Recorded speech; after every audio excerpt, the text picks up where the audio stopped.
People who are watching this video, there's two types. The people who want to learn how to mod, and the people who have no idea what modding is. Well, put simply, modding is changing the game to make it different from the official version. If that seems like it covers a lot, well, it does. There are also several benefits to modding. Modding can help test and develop your skills with art and programming. Modding can also be a fun way to express your ideas. Modding can help form friendships and improve current relationships, and that's also really cool.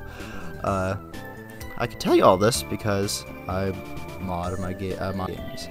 Well, allow us to introduce ourselves.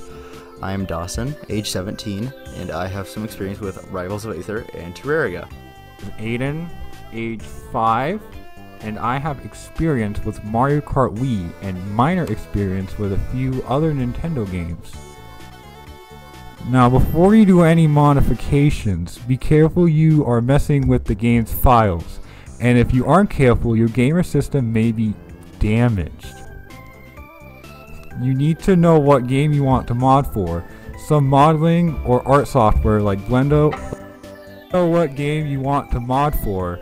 Some modeling or art software like Blender or Pixelrama, and it helps to have some experience with the software and some programming, but that is not required.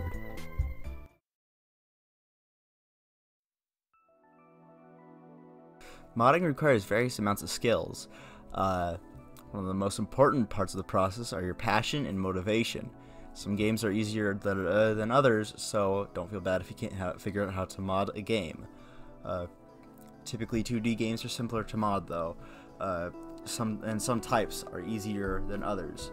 If you want to do a music mod, you just replace the files in the right format. Sometimes there's a bit more complicated stuff with like looping properly, and just ignore that for now. But graphics tend to be harder to do. They're still not difficult, but if you know what you need to know what type of visuals the game uses, but if you know that, it's pretty simple. Rivals of Aether is kind of easy to mod compared to other games. All that is needed is GMEdit and some coding knowledge, pixel art software, and a concept. Coding is easy, and all you need to know is the basic structure of JavaScript and what game-specific commands are, which is shown on the Rivals of Aether website. Yeah, pretty simple. You can just put your character in the user data file, and you can use it in game, and from there you can publish it to the Steam Workshop. It's pretty easy, really easy in fact.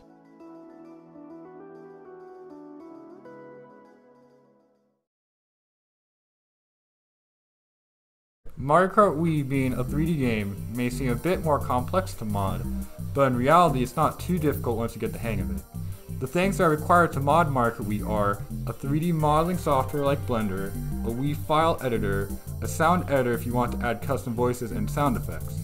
You will also need an SD card of a minimum of 2 GB, but larger SD cards are highly recommended. If you don't know how something works, you can look it up on the internet. There are plenty of resources to gain information from, and the modding community is great and will help you out if you have questions. The first step will be to get a model you want to add to the game. You can either create your own or find one off the internet. Creating a model from scratch is a long and very complicated process, so for the sake of this video, I'll use one I found off the internet. Today, I'll use King Dedede from the Kirby series, which I have right here. Now when you download a character to install, it will usually come as a set of SZS files. But sometimes modders are lazy and they just upload the model by itself, which is an MDL0 file. Either way, it's fairly easy to install. If you have an SZS file, just put it into your SD card using the mod loader of your choice. Otherwise, you have to inject the MDL0 file into an existing SZS file. So your next step is you want to find out which character in-game your custom character replaces. Now my character here, you see it says LB Me M. That means it's going to replace one of the Me characters. So we need to acquire the SZS files for the character, which you can do from the internet. Now each vehicle in the game has its own separate file rather than just one file fits all. So this file right here, this is for like the standard cart, and this here is a bike of some sort. So we're going to go over here and we're going to open the standard cart file, which is this. Now the Wii file editor I'm using is called Brawl Crate. It was originally used for Super Smash Bros. Brawl, but since Smash Brawl and Mario Kart Wii have really similar file setups, it also works with Mario Kart. If I can open that. Here we have the model file itself. We have the model, and you can see it's the MDL0 file. And we have Glorious King Dedede here. And we can preview the model. And model editor here. You can see his animations. This is his first place animation when you get first place. Going an item backwards. This is him driving, like when you turn the steering wheel, and so on and so on. So yeah, if you do have an MDL file, MDL0 file, excuse me, you just inject it here using the replace option. It's going to look something like this. So you just open it and inject, but it's the same exact file as it was here, so it's not going to change at all. And here are the textures. If it comes with an MDL0 file, it'll probably have textures, and you can see that this character uses Wario's animation, so it also has Wario's textures. There's textures here. So this is like the carts in game, like when you're racing your character appears, but there's some other more custom stuff they can do. So if your character sometimes can come with icons. Now this icon is for like when your character is on the mini map. This is the map icon. And this is for the character selection screen where you're choosing your character and you want that picture to show up instead of like, I don't know, Mario or something. You just put this over the character. So this is one of the files you can put in your, I'm going to show you how to inject the icons. We're going to open this up with a different Wii modifier app. This one's specifically made for Mario Kart called SCS Modifier. We're going to use that. And you can see it is made for Mario Kart Wii. Load, please. So here we have all of, not that, the icons. See, here's Funky Kong's icon. Here's Hammer Bros icon, which actually goes unused in the final game. And since we're putting ours over the Mii Suit B, we're going to have ours replace this picture. So just click on it. We're going to import. Go to icons. And we're just going to click on that. Beautiful. Now King Dedede will appear over the Mii character, the icon will. Though this is completely optional, you don't need to do any of this. To save, and it's going to say compressing, and that's all you gotta do for that. Pretty easy. And there are more files, like there's a menu multi for multiplayer, and then there's the race.scs to have the icon appear in the results screen after you finish the race. So here I have a picture of the actual character select screen, and you can see we just replaced this Mii with King Dedede. This is not my character select screen. I just found this picture off the internet for reference. So what if we want to replace this model with King Dedede over the Mii? So we have to enter our driver.scs file. I'm just going to open this up. Again, we're using Brawl Crate. And here we have files for all the characters in the game. Here we have Baby Luigi, yep. Baby Luigi. And we want to find our Mii Outfit B. It'll be Mii Outfit B, which is LB, Mii Male. And you can see here, it's just a Mii head, not a head, just a body. So here we have our award ceremony. This is just some crusty JPEG I found off the internet. Actually, it's PNG, but... So yeah, here we have the models. Here's Mario. other characters, not as important. So what if we want to replace King Dedede with one of these characters, which we're using the Mii outfit B. Here we go, we'll open that again with Brawl Crate. And here we have all the files, model files for all the characters. Here's Dry Bowser.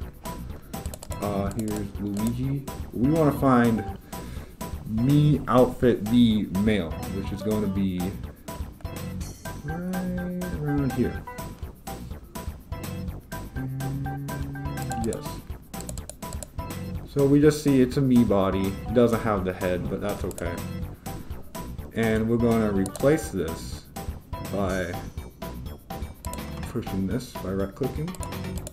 We'll go to our mod files, award. And it says here it goes over Wario, but you can really do it over any character you want. And we see that is now King Dedede. And we can preview its models, see its animations. And there you go, that's him winning. That's him on the podium. Look at him go. He just clobbered out their Corbin. And you want to save this. We're going to save it as. And no, that's not perfect. I'm going to save this as an STS file. So we're going to name this simply award.sts.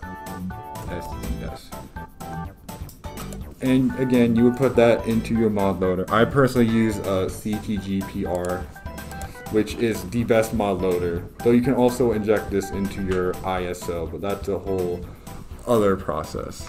And if you want to have your character appear in the character select screen, your model, it's a similar process, except you would use a different file called driver. But it's the same process pretty much. Now, most custom characters will come with voice clips. This is my favorite part, the editing. Now you can add these to the file called RevoCarp BRSAR, really long name. We're going to open that. And here we have all of the sound files in the entire game. Yes. So we're going to go back to our mod. Now I have lots of the voice clips here as a WAV file, but we also have this BRWSD file, which we can just inject directly into Brawl Crate. So it says number 225. We're going to scroll down to number 225. Now, Mii characters are kind of weird. They have a lot of different voice files depending on, I think it's your color. It's kind of weird how they do it just to make Mii sound different. So I just injected it into all of them because I do not remember what color I set King Dedede to be in my Wii files. So what we do here is we just right click, replace, and we're just going to inject this in here. Now here we have, this is when he attacks, this is when he dashes, this is when he jumps, like goes off a ramp, this is when he lands from jumping, takes damage, etc. So we're just gonna go in and take a listen. And it's just him laughing, it's just him taking damage. Surely you jested! And yes, these are all, I think pretty much all of these are from the Kirby anime, because and King Dedede just has a beautiful voice in that game. His is Yep, so it's not perfect, but it's, when you hear it in game, it's pretty funny. We're gonna go replace all of these, because we don't know which one it is.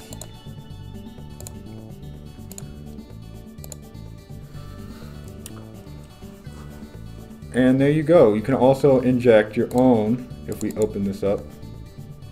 If we just go to audio, we can just replace this with any that is a dash. So we're going to say just replace this, and we're going to test it out. Yep, pretty good. Just go hit OK. And now that sound when he dashes will be the same because we just injected it. So we're going to hit done. And we're going to save this. We're going to save as. Save to desktop. Alright. And again, you put that into your mod loader. So yeah, that's all you need to mod Mario Kart Wii. It's a bit of a complicated process. I skipped over a few steps, but that's pretty much the basics. Another thing I should mention is that PC games tend to be easier to mod because you don't need any extra SD cards or anything like that. There are different types of mods with Terraria. There are Steam Workshop and Tmod Loader. The easiest ones are the Workshop mods, and Tmod Loader requires additional programming knowledge. The developers have a whole guide on the Terraria website. It is very easy to access and read. The developers have a program to extract the files of Terraria and make edits easily using pixel art software. Or if you want to change the music, you can simply place music in a file and give each file the correct name for the music you want to replace, and then place it in the Workshop folder on your system. Then write the display version in Notepad with the other files. Then once you do that, you can boot up the game and press the publish button on your project, and you will upload it to the Steam Workshop automatically.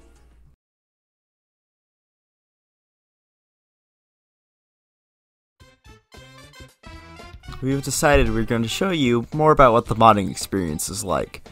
Specifically the modding learning experience. Modding isn't very hard to learn, but learning is probably the hardest part, and after you know how to mod it, it becomes way more enjoyable. When starting, the resources may seem like a wall of text and images, but I would recommend taking notes. It's not required, but you'll have a much easier time if you do. Notes will help you organize what you are learning and what you need without having to open a bunch of different websites at the same time. We are going to make a Super Mario 64 ROM hack to show what the learning process is like for modding new games. Every game is different, but some things learned from some games can help with others.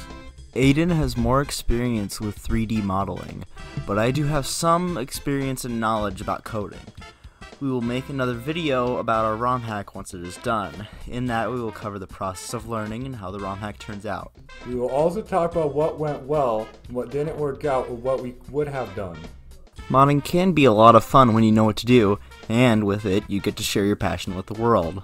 We hope to see you in our next video.